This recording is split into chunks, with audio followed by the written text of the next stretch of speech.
आज हम कुछ सवालों के बारे में पढ़ेंगे।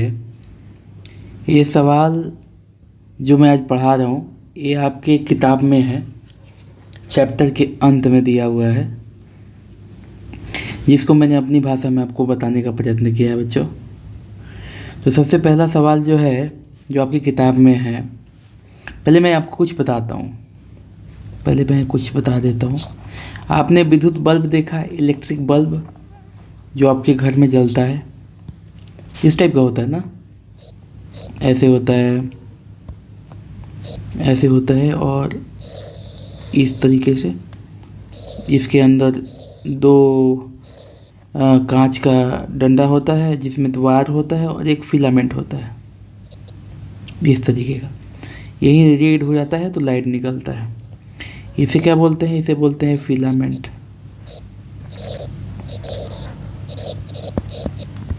मतलब बल्ब मेरे को बनाने नहीं है अच्छे से। मतलब जो ये बीच में जो डंडा होता है ना, उस डंडा से जो वायर जुड़ा होता है ना, उस वायर को ही क्या बोलते हैं बेटा? फिलामेंट कहते हैं। क्या बोलते हैं? फिलामेंट। और हिंदी में इसको क्या बोलते हैं? तंतु। ठीक है ना। तो ये जो तंतु है ये एक धातु से बना होता है। किससे बना होता है? एक धातु से। और उस धातु को क्या बोलते हैं? टंगस्टन। ठीक है ना। उस धातु को क्या बोलते हैं बेटे? टंगस्टन। टंगस्टन को डब्लू से सूचित करते हैं। किस चीज़ से सूचित करते हैं टंगस्टन को? डब्लू से। ये हमेशा याद रखिएगा। तो मैं शुरुआत करने से पहले आप लोगों के सामने कुछ चीज़ें समझाने का प्रयास कर रहा हूँ। ठीक है। एक बल्ब है, ये बल्ब का होल्डर हो गया, ठीक है। और ये बल्ब हो गया। अब बल्ब के अंदर ये हो गया फिलामेंट, ठीक है ना, जो रीड होता है और इसी की वजह से बल्ब जो है प्रकाशित करता है। अब कभी आपने सोचा ये चीज़ को कि जो बल्ब होता है, जो बल्ब होता है और जो उसके अंदर फिलामेंट होता है, ठीक है, एक कांच के आवरण में ढका रहता है। कांच के आवरण से ढका रहता है। हमेशा आपने देखा होगा। काहे ऐसा होता है? एक प्रक्रिया है बेटा। हवा में क्या है? ऑक्सीजन है। तो ऑक्सीजन क्या करता है ना कि धातुओं के साथ जुड़ जाता है और जुड़ के ना ऑक्सीकृत कर देता है। ऑक्सीकृत मतलब वो गल जाएगा, गल जाएगा, पिघल जाएगा। ठीक है।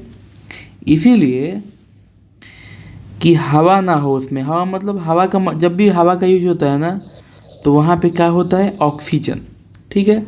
तो इसीलिए हवा से इसका संपर्क काट दिया जाता है और इसके अंदर नाइट्रोजन गैस या फिर आर्गन गैस, नाइट्रोजन गैस या तो आर्गन गैस भर दिया जाता है। ऐसा क्यों किया जाता है? नाइट्रोजन आर्गन ही क्यों भरे जाते हैं? क्योंकि ये निष्क्रिय होते हैं बेटा। निष्क्रिय का मतलब होता है डीएक्टिवेट। ये निष्क्रिय होते हैं, मतलब इन्हें मतलब नहीं है किसी दुनिया से। और ऐसे वातावरण में ये किसी को ऑक्सीकृत नहीं करते हैं।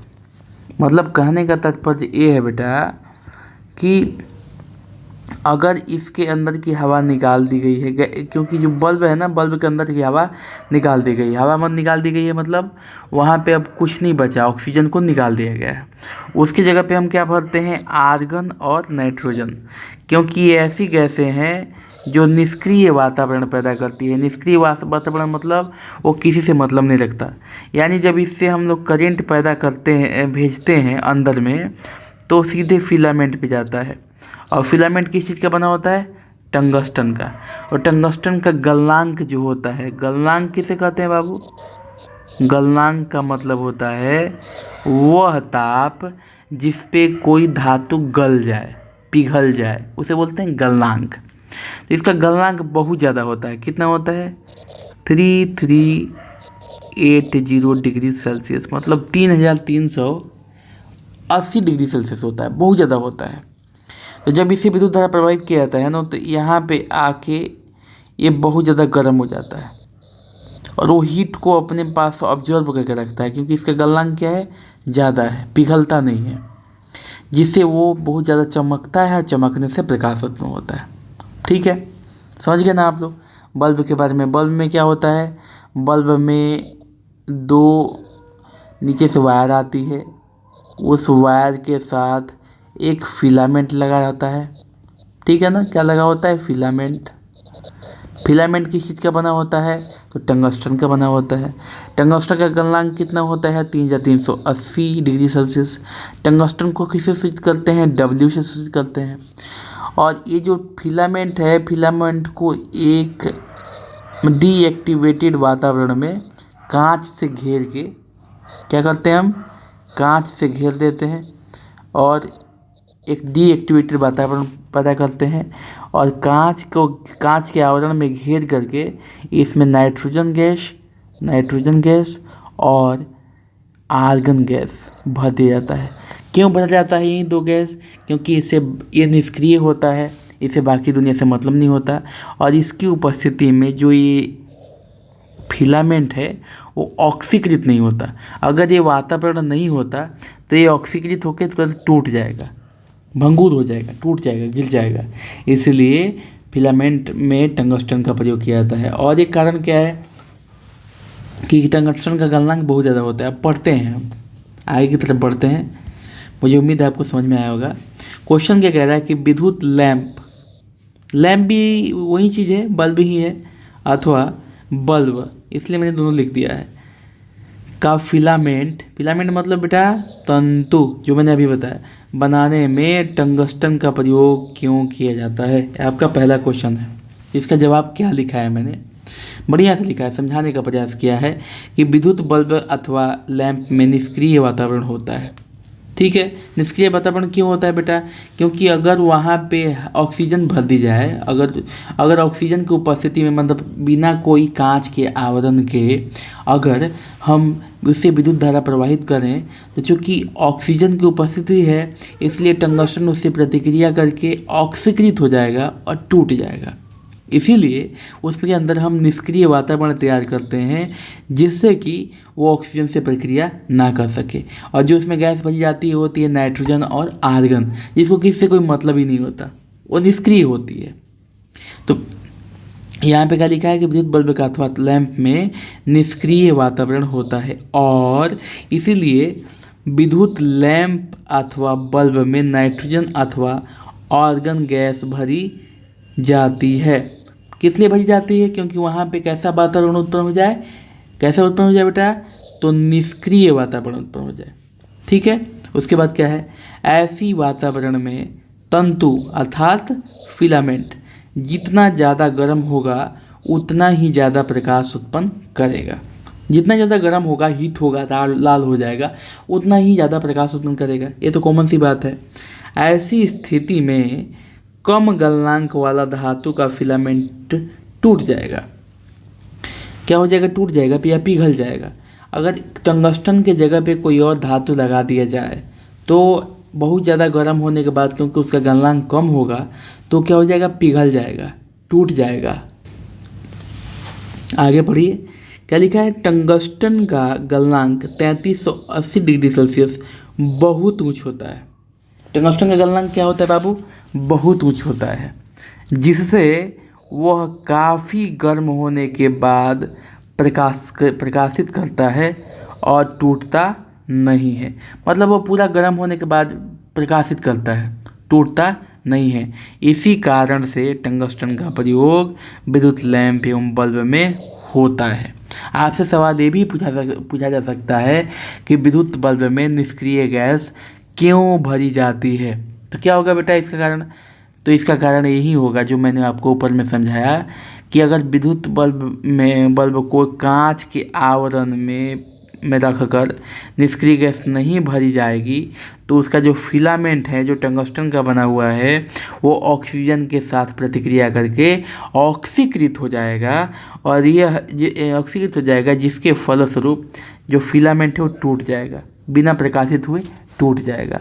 इसलिए इसे निष्क्रिय वातावरण में रखा जाता है। ठीक है बेटे, तो मुझे उम्मीद है कि इस वाले सवाल के जवाब में आपको कोई प्रॉब्लम नहीं हुआ होगा। चलिए आगे बढ़ते हैं। तो आगे वाला सवाल ये है कि विद्युत तापन युक्तियाँ, कैसी युक्तियाँ बेटा? विद्युत तापन युक्तियाँ। विद्युत तापन युक्तियाँ की मतलब हो गया बेटा कि वो सारी चीज़ें जो मतलब ऊष्मा पे काम करती हैं। जैसे मान लो इस्त्री हो गया, आयरन, विद्युत आयरन, हीटर हो गया जिस पे खाना बनता है,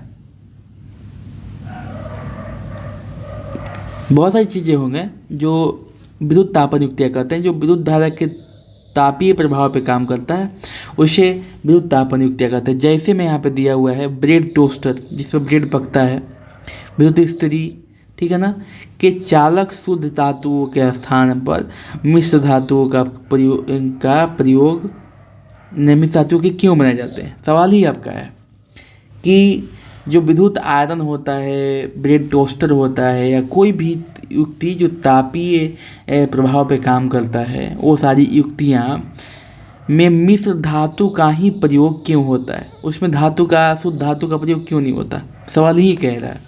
जिसके जवाब के लिए हम नीचे देखते हैं कि ऐसा क्यों होता है। ठीक है बेटा, मैंने क्या लिखा है कि मिश्र धातुओं की प्रतिरोधकता धातुओं की तुलना में अधिक होती है।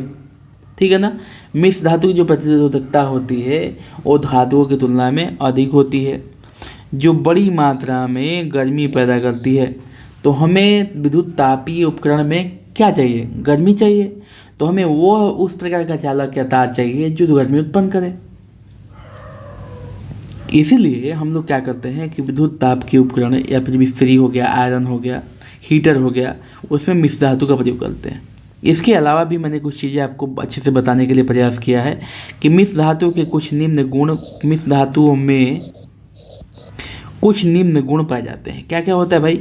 उच्च तापक्रम पर मिश्र धातु ऑक्सीकरण नहीं करते, मतलब ऑक्सीजन से, जैसे मैंने बताया ना, टंगस्टन ऑक्सीजन के संपर्क में आके टूट जाता है, लेकिन इसके साथ नहीं है, मिश्र धातु के साथ नहीं। मिश्र धातु किसे कहते हैं बाबू?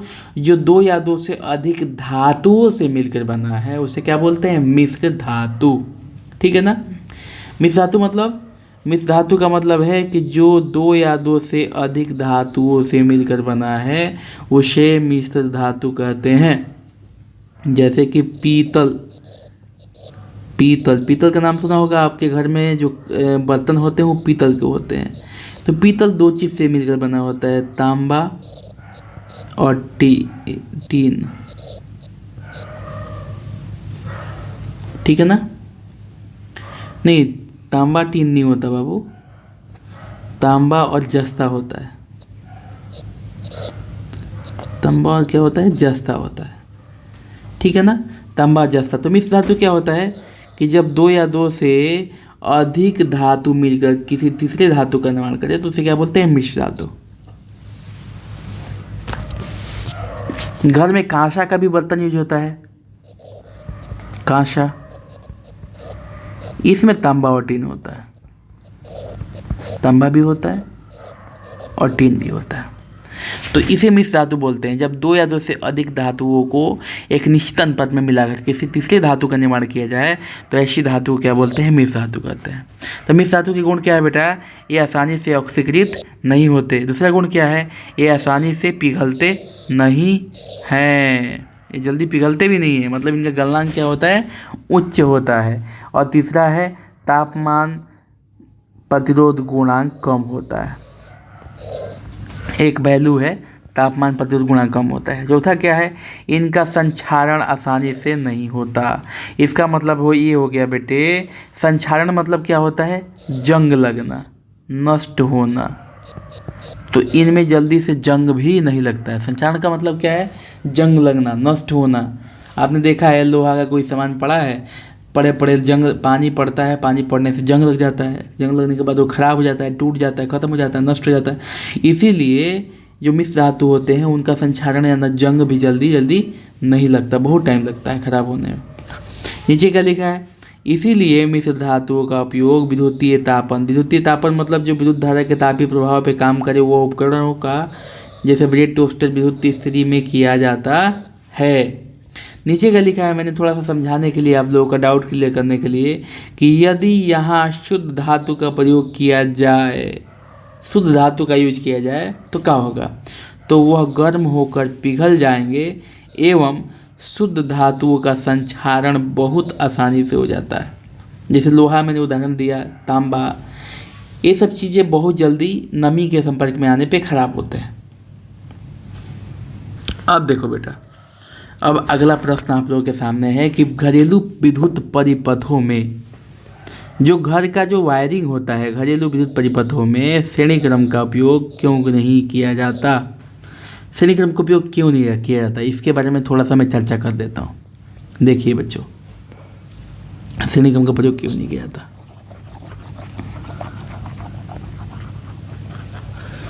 हम पहले इसको समझाने के लिए आप लोगों के सामने एक घरेलू परिपथ बनाते हैं। मान लो ये एक प्रतिरोध का उपकरण हो गया, एक बल्ब हो गया, एक टीवी जुड़ा हुआ है, ठीक है, एक कंप्यूटर जुड़ा है, जो भी है, ये नीचे कोई और उपकरण जुड़ा है, ऐसे करके बहुत सारी चीज़ें जुड़ा है। और ये आपका इलेक्ट्रिक सर्किट बोर्ड है, और यहाँ पे एमीटर वोल्ट मीटर जो भी लगा हुआ है एक सर्किट है, ठीक है। फिर यहाँ पे एक बल्ब लगा हुआ है, सब लाइन से कुछ ना कुछ लगा हुआ है। ध्यान दीजिए, इसमें क्या होता है बेटा कि धारा यहाँ से चलना शुरू करती है आई, और यहाँ पहुँचती है आई। अब पूरा रास्ता में इसका वैल्यू क्या होता है, आई ही होता है। मतलब इसके सभी जगह पे जो होता है धारा का मान क्या होता है, समान होता है। सभी जगह पे धारा का मान समान होगा। यहाँ धारा निकलेगा आई, यहाँ पहुँचेगा भी तो आई रहेगा, यहाँ पहुँचेगा भी तो आई रहेगा, यहाँ पहुँचेगा भी तो आई। सभी जगहों में आई धारा ही ज़्यादा है। तो मान लो हम 4 एम्पियर की धारा बहा रहे हैं इस परिपथ में, तो सभी जगह कहाँ पहुँचेगा, 4 4 4 4 4 4 ही पहुँचेगा सब जगह पे। तो मतलब अभी सपोज मान लीजिए यहाँ पे हम पंखा चला रहे हैं, एक पंखा है, यहाँ पे पंखा है, एक 3 ही डायना होता है ना पंखे में, 4 कर दिया मैंने। तो एक पंखा है और पंखा को चाहिए 2 एम्पियर चलने के लिए, हम इसको कितना दे रहे हैं, 4 एम्पियर। तो ये तो बेस्ट है ना, जो धारा का बेस्ट है, इलेक्ट्रिक करंट का बेस्टेज है। तो इसीलिए, क्योंकि श्रेणी क्रम में क्या होता है कि सभी उपकरणों को एक समान धारा मिलेगा, किसी को ना कम मिलेगा ना ज़्यादा मिलेगा, सबको बराबर मिलेगा। तो इस कंडीशन में तो ये 2 एम्पियर का पंखा चलाना मुश्किल हो जाएगा, वो तो जल जाएगा, ख़राब हो जाएगा। तो एक भी कारण है। दूसरा कारण क्या है कि मान लीजिए कि जो बल्ब है एक ख़राब हो गया, बल्ब क्या हो गया, ख़राब हो गया। तो ये आगे जो हमारा टीवी है, यहाँ तक करंट जाएगा, नहीं जाएगा, करंट इधर ही रुक जाएगा, इसके आगे जाएगा ही नहीं।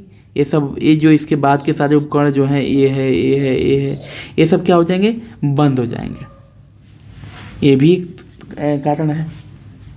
उसके बाद क्या है, हर एक चीज़ का एक प्रतिरोध होता है।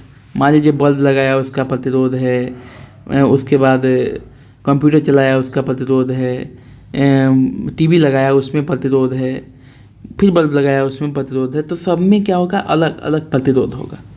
तो आपने पढ़ा है ना कि सीरीज क्रम में जोड़ेंगे, श्रेणी क्रम में जोड़ेंगे तो प्रतिरोध कैसे जुड़ता है, R1 + R2 + R3 + R4, ऐसे करके n तक जितना लगाना लगा लो।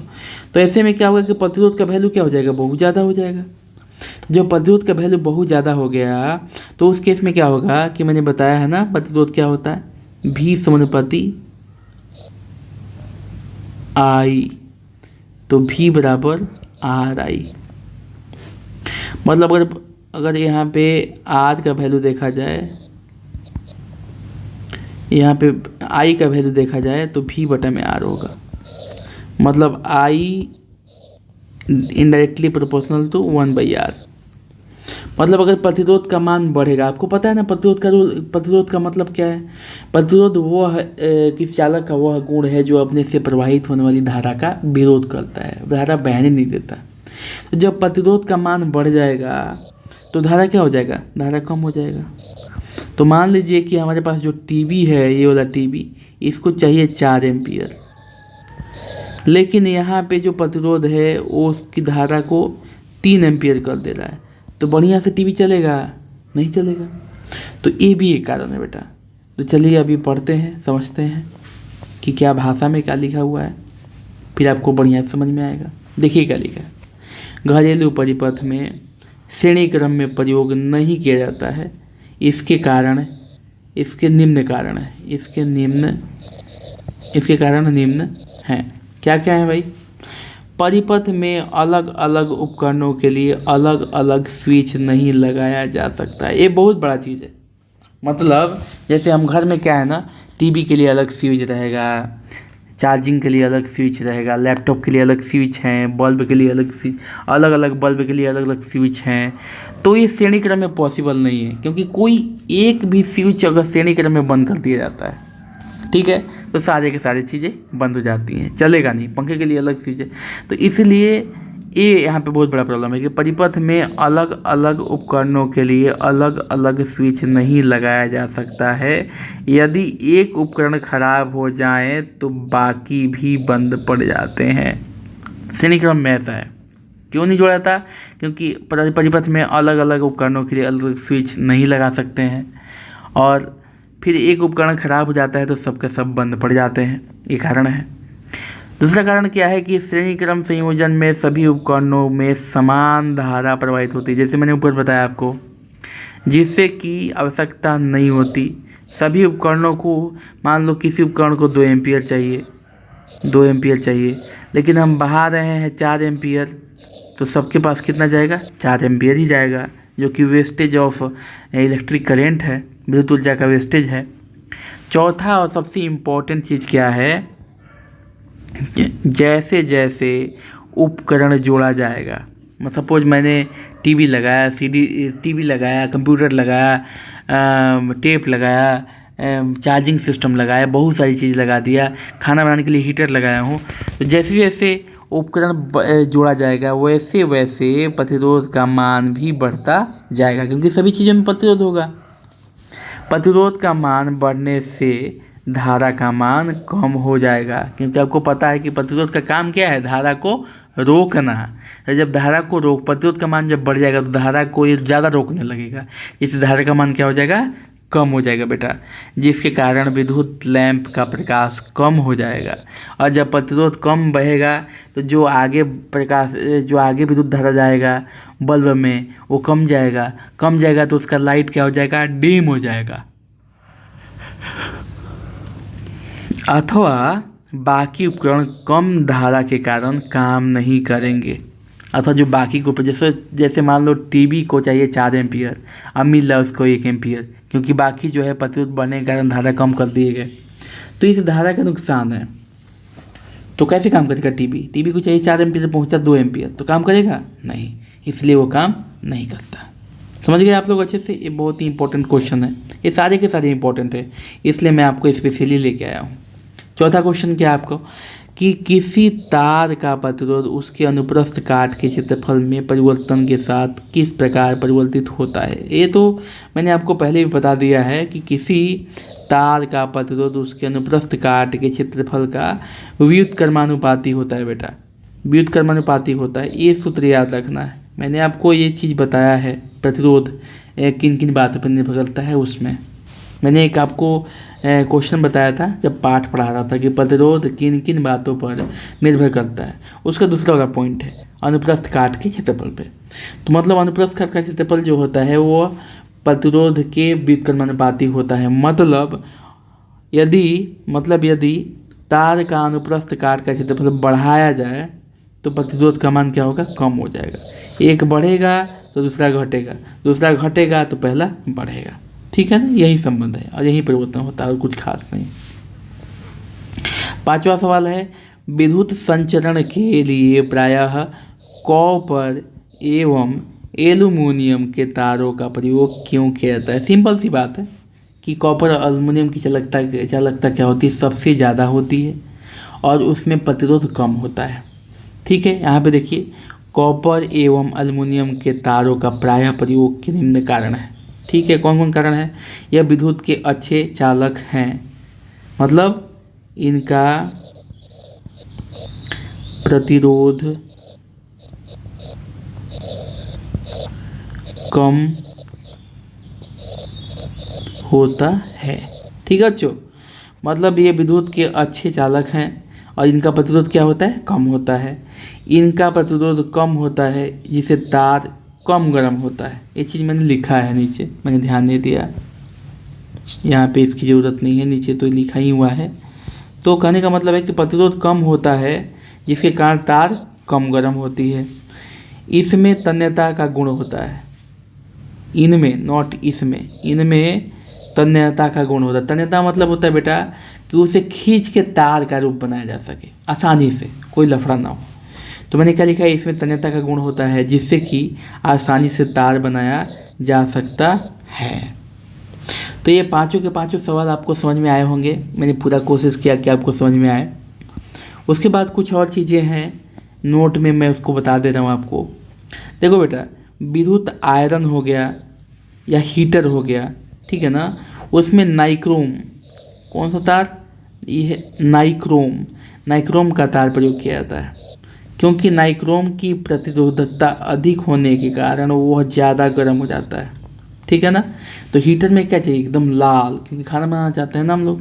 आयरन भी क्या चाहिए, उसमें भी ज़्यादा गर्मी चाहिए, तो नाइक्रोम का तार यूज किया जाता है। और नाइक्रोम का तार बहुत ज़्यादा गर्म हो जाता है, बहुत ज़्यादा गर्मी मिलती है, इसलिए नाइक्रोम का तार प्रयोग होता है। नाइक्रोम एक प्रकार का मिश्र धातु है जो लोहा, क्रोमियम एवं निकेल से मिलकर बनता है। क्या किससे मिलकर बनता है बेटा, लोहा, लोहा का को कैसे सूचित करते हैं, Fe। क्रोमियम, क्रोमियम कैसे सूचित करते हैं, Cr। तथा निकेल, निकेल को कैसे सूचित करते हैं, Ni। निकेल को कैसे सूचित करते हैं, Ni से मिलकर बनता है। तीनों से मिलकर क्या बनता है, नाइक्रोम। क्या बनता है बेटा, लोहा, क्रोमियम और निकेल। कोई पूछेगा कि नाइक्रोम किससे मिलकर बनता है, तो आप बताएंगे लोहा प्लस क्रोमियम प्लस निकेल, तीनों से मिलकर के नाइक्रोम बनता है, जिसका जो है विद्युत प्रतिरोधकता बहुत अधिक होता है, जैसे कि इसका प्रयोग विद्युत आयरन अथवा हीटर में किया जाता है, जिस धारा प्रवाहित करने पर बहुत ज़्यादा गर्म हो जाता है, लाल हो जाता है। ठीक है बेटे। दूसरा पॉइंट क्या है, विद्युत फ्यूज। दूसरा पॉइंट क्या है, विद्युत फ्यूज। ये आपने नाम सुना होगा, कुछ इस तरीके से होता है। विद्युत फ्यूज जो है ना, कुछ इस तरीके का होता है।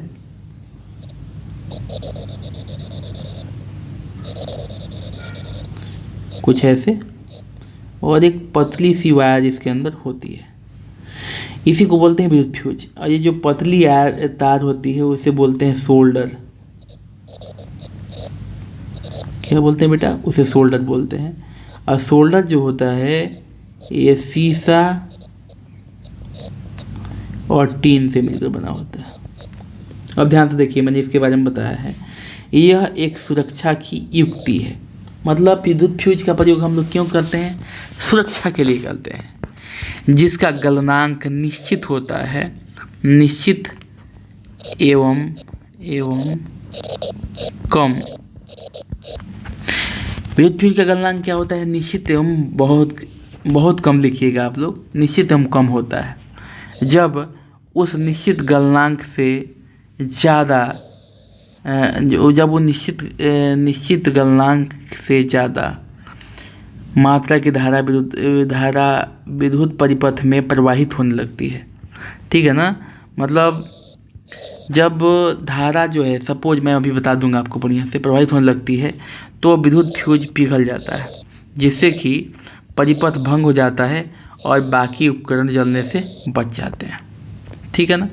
विद्युत फ्यूज इसमें देखिए क्या होता है, मैं बताता हूँ। जैसे मान लो कि हमने एक फ्यूज लगा दिया, ठीक है, ये फ्यूज है, कितना एम्पियर का है, मान लो कि 5 एम्पियर का है। अचानक ये किसी परिपथ में लगा हुआ है, ठीक है, किसी परिपथ में लगा हुआ है, अचानक से हमें 10 एम्पियर का जो है धारा मिलने लगा।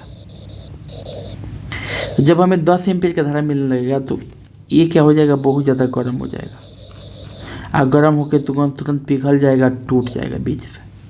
जब बीच से टूट जाएगा तो आगे धारा जाएगा नहीं, आगे धारा नहीं जाएगा, धारा रुक जाएगा। और इस प्रकार ये क्या करता है कि परिपथ में बाकी उपकरणों का जान बचा लेता है। तो यहाँ पे थोड़ा सा चेंजेस करेंगे कि जब उस निश्चित गलनांक जब उस निश्चित गलनांक से ज़्यादा मात्रा की, यहाँ पे निश्चित गलनांक नहीं लिखेंगे, जब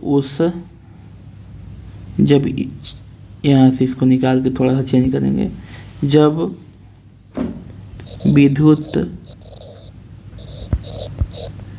फ्यूज